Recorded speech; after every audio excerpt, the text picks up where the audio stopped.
What's up, guys? Welcome to another episode of Midwest Patina. We are working on the 58 GMC. Boy, she is looking good. We've got the bed in place in terms of where it's positioned on the chassis relative to the center of the wheel hub. On the front and the rear, can't really tell about the front because we don't have the passenger side fender on there. I told you guys in a previous video, we buffed out the cab a little bit more, was just kind of taking our time with that. Still got to do a lot of work on the interior. We're not there yet. I'm keep on oiling these seats, man. These seats out of a 65 Lincoln Continental, they were dry. They were bone dry, like elephant bone dry. So we put 3 coats of our honey, our leather honey on there, and she soaked it all in. So we're going to do another coat tonight. Get that knocked out. We haven't done anything on the engine yet because we need to get a wiring harness, and there's a couple other pieces we need. Kind of got the steering arm figured out here. We're close. We may need to come up a little bit more, and so we can bring that up higher so we don't have such a drastic angle, but that's a work in progress. That's not going to be a whole lot. We just got to make sure we don't bind up in our angularity, our curvatures and all that good stuff. The biggest project we're gonna have, besides everything else, is cutting out all of this rot, man. Like, good thing is the cab itself didn't get rotted out. Only this filler piece here, and then the lip there where the window sits. But all that stuff is purchasable through LMC. The bumper, I have not messed around with it other than kind of pulling off some of the bracketry, because I know I'm going to have to modify it to some extent in order to fit this S10 frame, which is narrower in the front than the 58 frame is for chassis. So that is what it is, right? Brake booster sitting on the floor, ain't doing about much. I just kind of mocked it all up. I did make a template for where it's going to go. I've already punched the metal, so I know where it's going to go. And I think I know where it's going to go. And so we're going to be reusing the brake booster out of the S10 donor.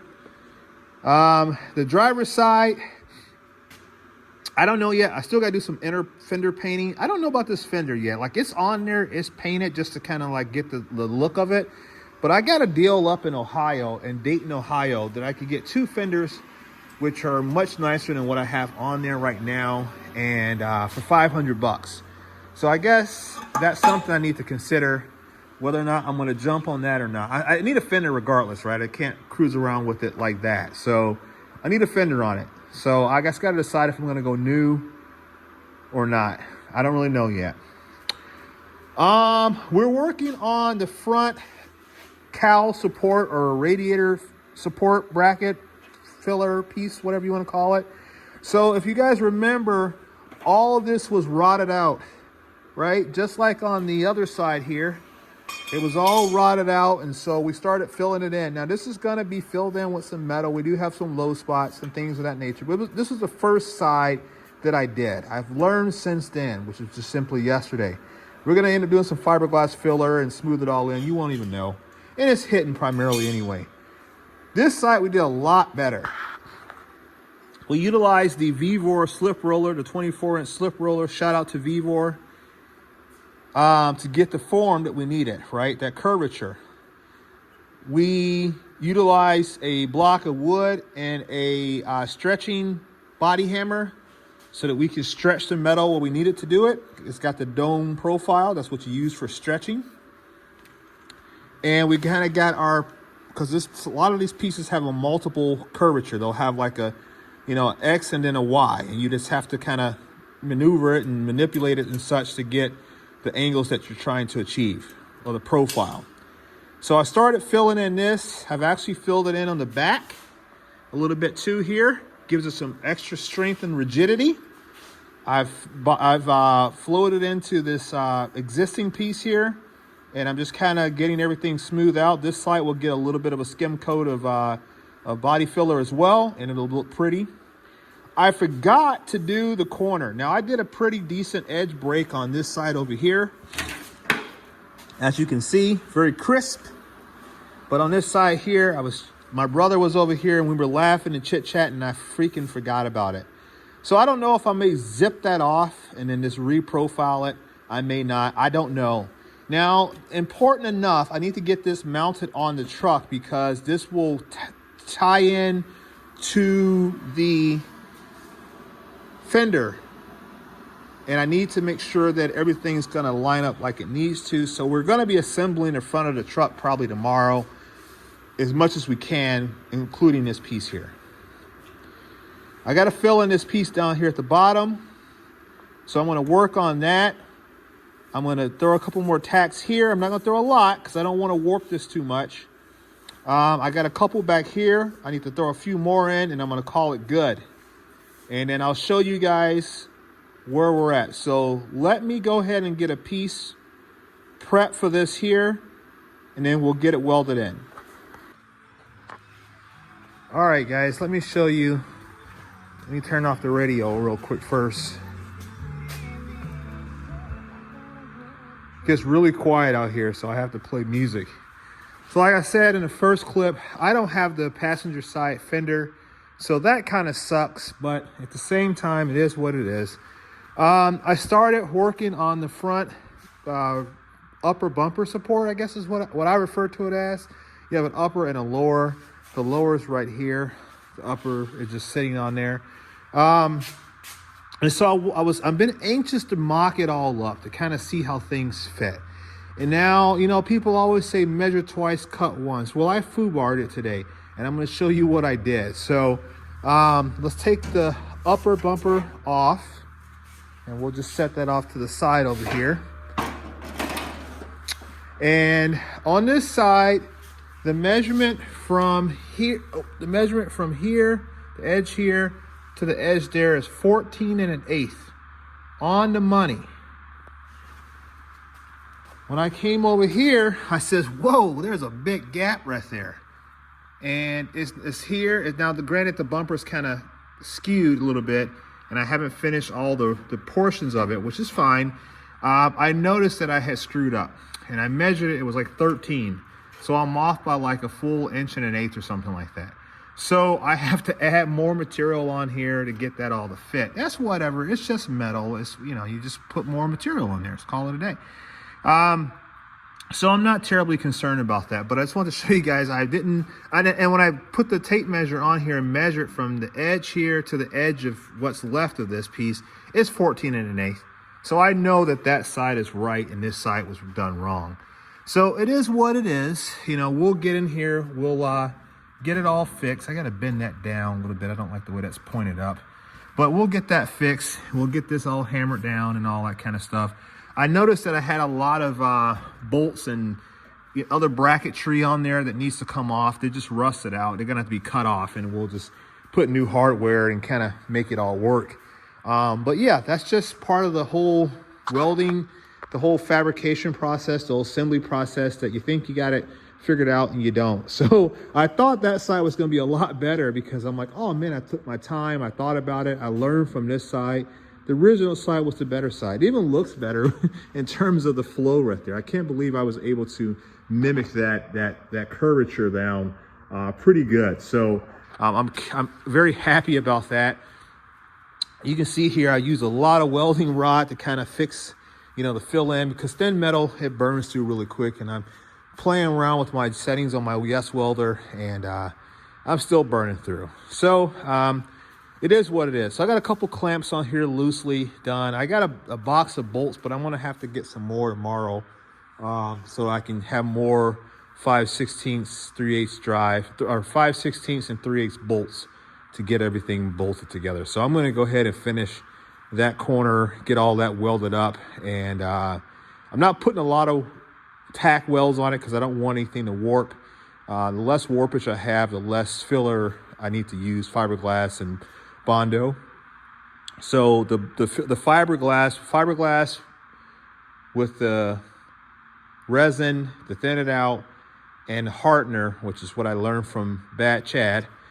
Check out his channel, is what I'm going to emulate with this. I'm going to do the same exact procedure that he's done in terms of how you mix everything up, and just to fill it all in and come back over with a nice coat of Bondo and then sand it down but the fiberglass is going to serve as the strength behind or on top of the well. So it's going to go as the base layer, and then the traditional Bondo will come over after that.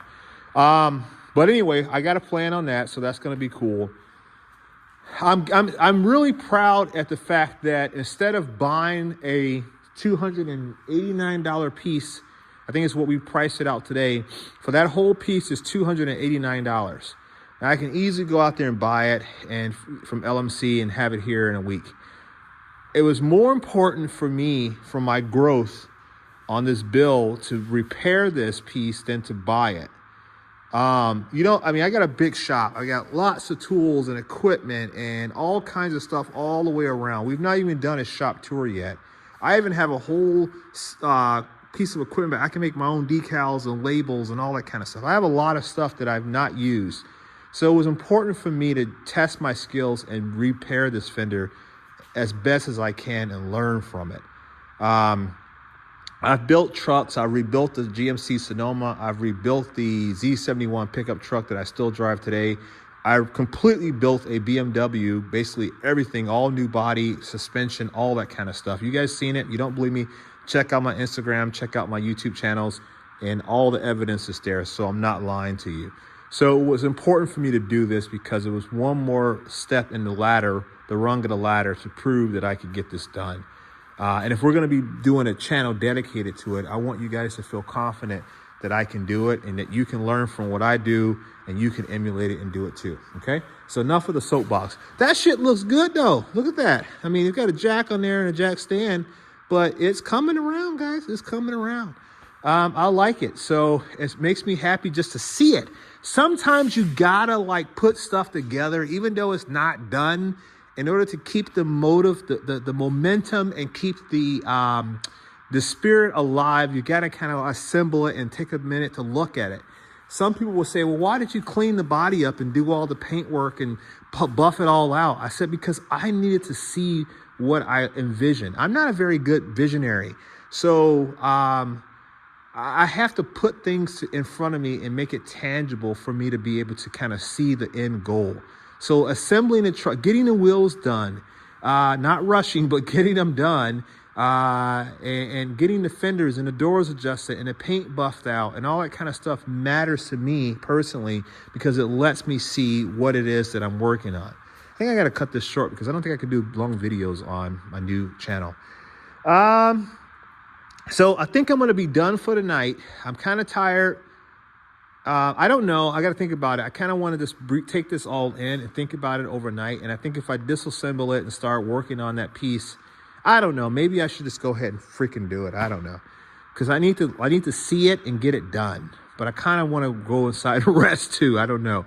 But I know it's possible. And so now I got this piece here, which is just a simple bolting, you know, just bolts in like 2 different locations on here. And that sucker just sits in there like that. Then I can step back and I can see what that looks like. And so I'm like, okay, I see it now. I see it. Now I got to go and adjust the colors because that wheel is super bright and that bumper's not. So I kind of have to play around with that a little bit because I can't age it, you know what I mean? Yeah, and then I got this big old lower bumper here, which weighs like super, super heavy. I still got the original plate on there from when the guy I bought it from. I got to take that off.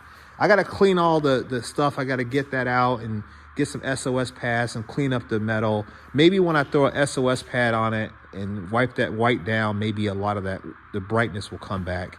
I don't want to remove the patina. It's got to stay. So if it doesn't quite match the wheels, then it is what it is, I guess. Yeah. So I don't know. I'm going to end it there. That's the video for tonight. That's what we got accomplished. More to come. Got the engine sitting over to the side. Finally got it out of the way.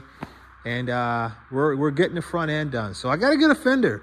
If you know anybody who's got an old Apache or a GMC 100 on their property and they want to sell me a fender, drop it down in the comment section and or send me an email. So, all right, guys, that's going to be it for tonight. Peace.